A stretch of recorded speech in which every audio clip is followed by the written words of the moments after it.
Cette date du 19 mars est celle du deuxième anniversaire de l'intervention en Irak. Les militants anti-guerre se sont retrouvés à New York, mais aussi ailleurs, dans différents États, pour commémorer l'événement et surtout demander le retrait des troupes américaines. Pascal Golomer à New York et Tristan Lebras. Ils se sont à nouveau donné rendez-vous 2 ans après.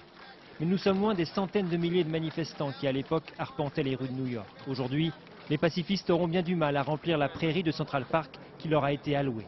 Les arguments, eux, n'ont pas changé. J'étais là il y a 2 ans. J'étais déjà contre la guerre. Et depuis, des centaines de soldats sont morts. Des milliers d'autres ont été blessés. Des centaines de milliers d'Irakiens aussi. Nous n'aurions jamais dû mettre les pieds là-bas. On nous ment. On nous dit que la situation est idyllique. Mais c'est clair, les Irakiens ne veulent pas de nous. On a fait ce qu'on a pu, maintenant il est temps de partir.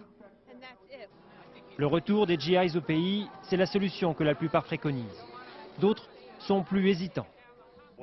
Une fois que vous avez créé une situation problématique, est-ce qu'il faut s'entêter ou partir? Je ne sais pas, je n'ai pas la réponse. Des dizaines d'autres rassemblements ont lieu aujourd'hui un peu partout à travers le pays. En Californie, on a préféré jouer le symbole. 1519 paires de bottes, le nombre exact de soldats américains morts au combat depuis 2 ans. Ce que je voudrais à travers cette exposition, c'est que tout le monde se sente vraiment concerné par les choses très laides qui se passent en Irak aujourd'hui.